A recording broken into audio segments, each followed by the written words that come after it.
सिंह चौधरीलाई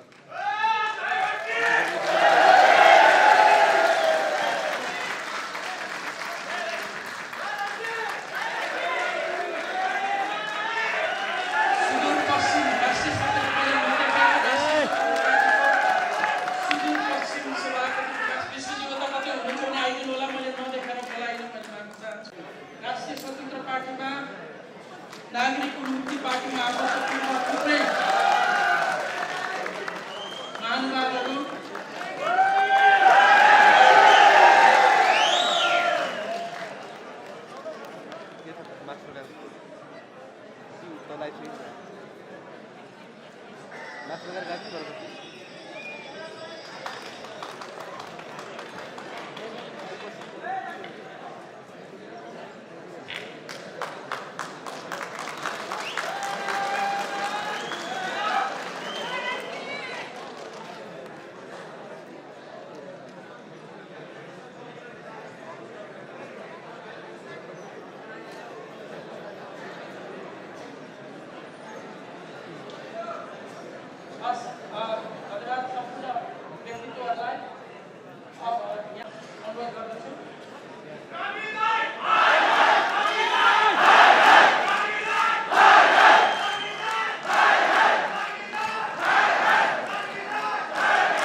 भक्तिराम थारू जिल्ला सदस्य शरद बन्धु डीसी भनेको केन्द्रीय सदस्य जसोकाको केन्द्रीय सदस्य हुनुहुन्छ उहाँ चाहिँ। त्यसपछि गोपाल चौधरी जिल्ला सदस्य नागरिक मुक्ति पार्टी, मिलन चौधरी देवपरिया, सुनिल चौधरी।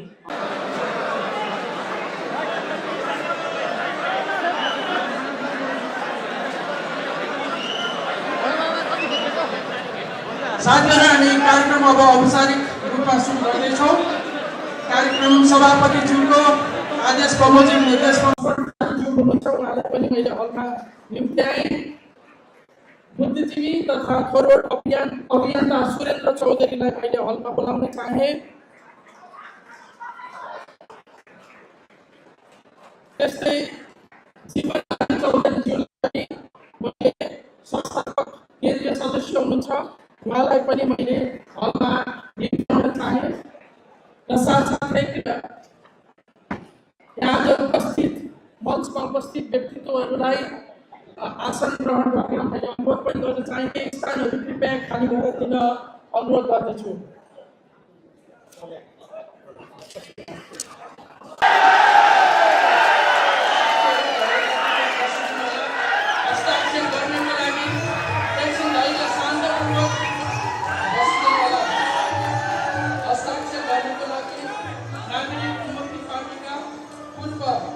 वरिष्ठ उपाध्यक्ष दामोदर पण्डितज्यूलाई मैले स्टेजमा आमन्त्रण गर्न चाहे। त्यस्तै गरी हस्ताक्षर गर्नको लागि फरवर्ड फरवार्ड अभियानको तर्फबाट लक्ष्मण थारूज्यूलाई मैले स्टेजमा आमन्त्रण गरेँ। त्यस्तै गरी अभियानकै तर्फबाट प्रतिनिधित्व गर्दै त्यस्तै गरी म स्टेजमा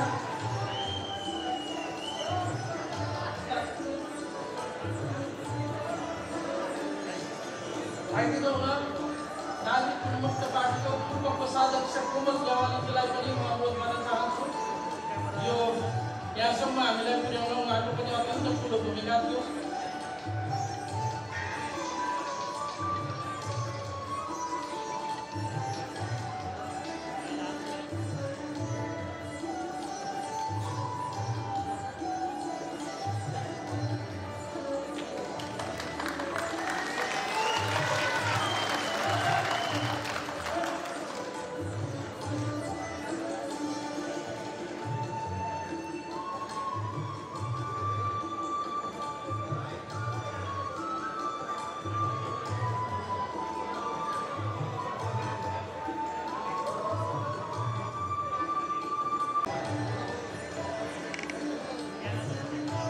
आजको यो सहमतिसम्म आइपुग्दाखेरि सहमतिको संयोजन गर्नुभएका दुईटा अत्यन्त महत्त्वपूर्ण पात्रहरू हुनुहुन्छ।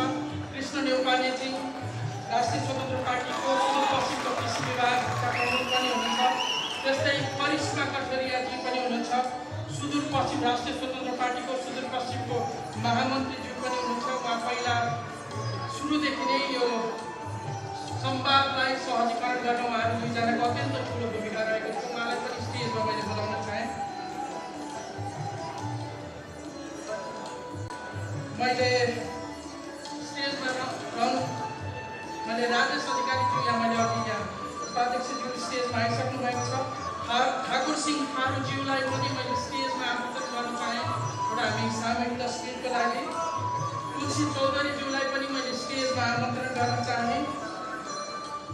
माननीय लक्ष्मण जोगटियाज्यूलाई पनि मैले स्टेजमा आइदिनु हुन म अनुरोध गर्दछु।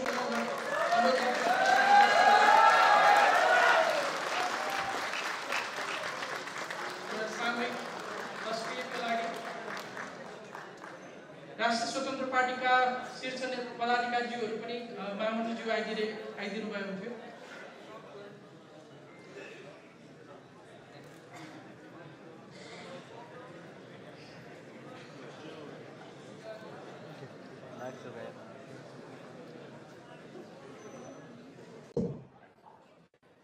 राष्ट्रिय स्वतन्त्र पार्टी रासपा तथा नागरिक उन्मुक्ति पार्टीका पूर्व नेतृत्व साथै थरुवट थारुवान अभियन्ताहरूबीच बृहत राजनीतिक समायोजन सम्बन्धी सहमति पत्र। सबै नेपालीको समतामूलक उन्नतिप्रति कटिबद्ध, सामाजिक न्याय सहितको प्रतिस्पर्धात्मक उदार अर्थतन्त्रमा विश्वास गर्ने, बहुलवादी लोकतान्त्रिक प्रणालीभित्र असल शासन कायम गरी आम नागरिक आकांक्षा सम्बोधन गर्न सबै सुसंस्कृत एवं परिवर्तनकामी शक्तिहरू मिलेर नयाँ राजनीतिक शक्तिलाई स्थापित गर्न अपरिहार्य रहेको तथ्यलाई आत्मसात गर्दै 2082 साल भदौ 23 र 24 को जेनजी आन्दोलन लगायत विभिन्न कालखण्डमा भएका आन्दोलनहरूका शहीद एवं घाइतेहरूको बलिदानलाई प्रेरणादायी स्मृतिमा राख्दै समान अठोट बोकेका शक्तिहरूको सहकार्य मार्फत राष्ट्र सेवाको साझा लक्ष्य हासिल गर्न राष्ट्रिय स्वतन्त्र पार्टी पहिलो पक्ष र नागरिक उन्मुक्ति पार्टीका पूर्व नेतृत्व साथै थरुवट थारुवान अभियन्ताहरू दोस्रो पक्षबीच देखाएका सहमति भएको छ।